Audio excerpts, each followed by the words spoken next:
nhớ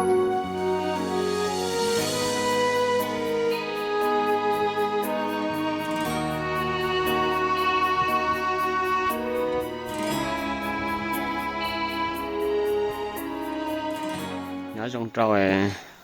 đi trồng này thì cứ tí đang trà số đang sụt tủ đó na không nói gì cú cúi hạt tiệt không hết gìถ้าก็ชอบไปตัวหมูตัวหนาวแกนะสบายดีเนาะพ่อแม่พี่น้องทุกคนเนาะมื้อนี้มันค่อยกะจะพาทุกคนไปเลาะยิงกะฮอกเก่านะพวกเขาจะไปเบิ่งกองอ้อยของเขาว่า2-3 มื้อผ่านมามันไม่ได้ไปเบิ่งนะว่าจะเป็นจังไดสิตัวยังมากินบ่ตอนนั้นผมหน่อยไปหมูใช้ไปดูเสียหนาวแกนะหมูใช้ใช่ở bênนู้นlà chị bố mình nã tôi nói đi trả lại này nó bài học xong làm cắn qua chỉ chẳng vậy đó thì cả hóc khâu à với cả mặnยังเหลือป่ะtại chị nói chị bé cũng chưa sao bé lúc xé nà nữa ui cho bé cũngใช้nàผมnói đi trả lạiไปเบิ่งของอ้อยของเขานะมาฮอดของอ้อยละไปเบิ่งว่ายังมีตัวกระหอกกินบ่ไปเนาะติดตามไปชมนำกันเบิ่งcái mình sẽ nạp vào nọ nó ở bênนู้นlà gì không tước tua ha nó không thể cho bé tước tua có tước luôn tảo nó hẳn là tái nó đó cóกินได้กินว่ามันจนเกือบสิบ่เหลือแล้วnó hẳn là tia liu ở dưới luôn tà lên rồi nó chết đập rồi phảiกินมักไม่เนาะcái gì mà chó này còn nhé mê thế này cho tự ăn nắm mê thế là nó lâu giá nó giá cũng nghi nèมีหอยกินเนาะแต่ว่าหอยกินคือว่าไม่อยู่แต่คือว่าแค่น้อยเนาะคือสิมีการเล่นแหละเบิ่งนะติดตามนำกันไปเบิ่งเนาะว่ามื้อนี้แม่นพวกเฮาสิหมานอยู่บ่แน่เจ้ากูใช่น่ะbé gió một cái nó nào bé bùa muốn nào tôi nào lấy tua đi chán à cái là các mùng gió bé khó chịu cố vậy nó nè bon cao nữa mìnhยังดีอยู่วันซุ่มยิงของเขาน่ะนี่นะไปติดตามกันว่ามื้อนี้สิมีตัวอย่างเข้ามากินบ่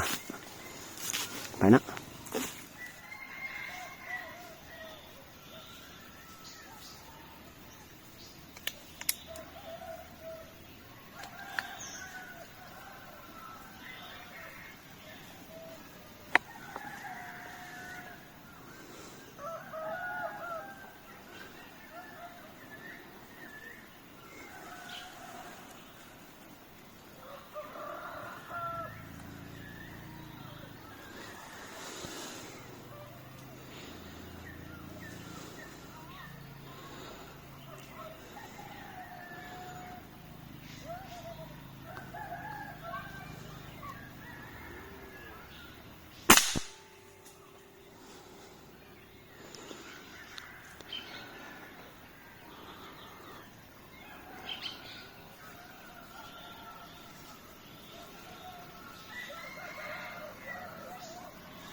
เดี๋ยวนี้มันก็ถือว่าค่ำแล้วเนาะสิพานทุกคนไปเก็บกระหอกนำกันเมื่อกี้นี้เห็นกระเลนมา7ตัวเนาะแล้วยิง7บาทแล้วก็กระนายมาตัวนึงไปซอกเก็บนำกันนึงว่าสิเห็นจักตัวจะนอนจะ2ตัวนะกูให้จ้อยไปหมุนเทียนหนาวแกนะหมอนนอนจะกูยอดจะปอตัวอีตัวนานจั่วฮะตัวอีตัวชาจิชาตูจอนหนักเจียนะจะไปหมุนเทียวโอเคใช่họ bỏ cho tù đấy đóเป็นซอกเก็บนำกันว่าเห็นจักตัวเนาะ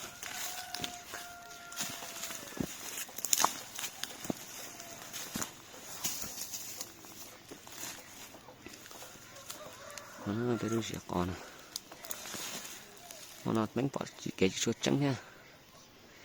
lạiใช้หมูเกนะ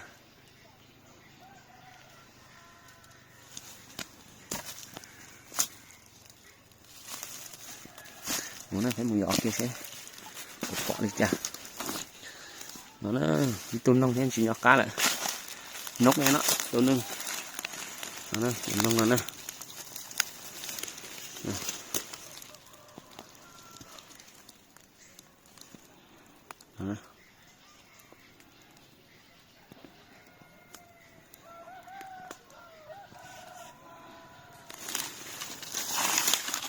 nông nó nè nócตัวนึงนะตัวnóนะอ๋อตัวกองนำกันแบบหลายๆตัวnóนะตัวน่ะอ๋อตัวนะโอเคตัวเบลูโอเคเนาะซิเท่ามื้อนี้ผลงานเป็นจังไดเนาะสอบเก็บเบิ่ง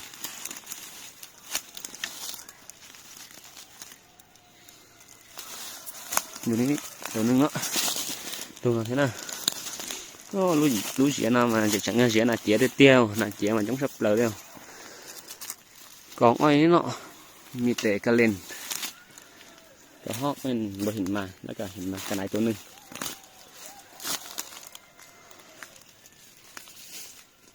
กองนี้เนาะกองนี้2ตัวเลยกระนายแล้วก็กระหอก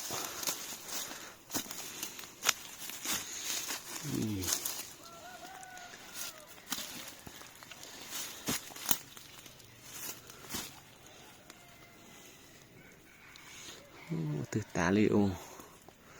từ nó thế nào đó nè từ nè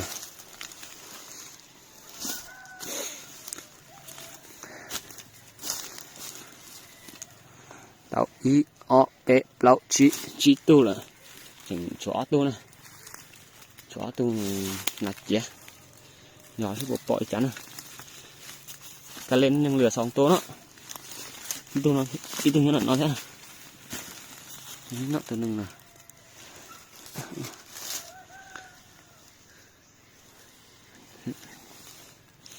chỉ tu thế nào nhỏ cái tư rồi đừng đểตัวนึงnó cái lên nèไปทางใดแล้ววะ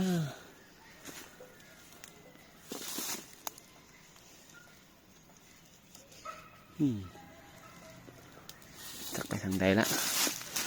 chuối tu nạt chĩa này giỏi cái bộ nè tao i o p plau chi trâu có bỏ trâu tu chứ không giờ cái tua xa phỏ xuống nhỏ sẽ bỏ tu nè nhưng lửaตัวนึงเนาะcái lên nè sóc nằmกันไปluônไปทางใดแล้ววะ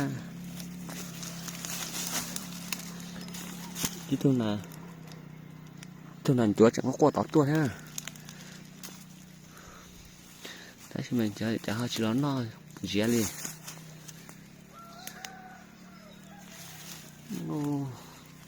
จะไปทางไหนละกระเลนตัวนึงนะซอกมึงก่อนนะว่าเห็นป่ะไปทางใดแล้วว่ากระเลนตัวนึงปล่อยตัวไหนเจี๋ยเลยอ่ะท่องนี้เขาเป็นตัวชาผองด้วยใช่ไหมแล้วเขาจะต้องเจ้าตูซะปล่อยตัวเลยใช่ไหมแต่ตัวเอาตัวเลยแล้วไอ้ตัวน่ะ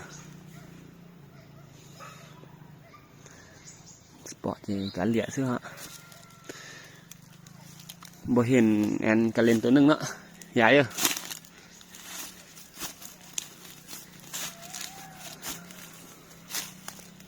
ปล่อยตัวนั้นเจอจะกระเหรียญนะสวยใช่มันนะเพชรเอาชัดตัวนะบางผลงานมินิเนาะ1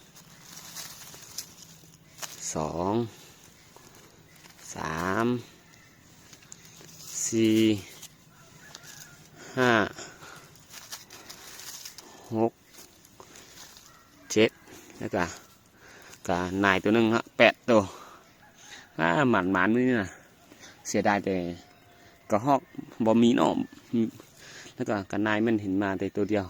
ตัวหนึ่งอย่างห้องทางนั้นเด้อมันพอเข้ามากินเนาะมันเอาจี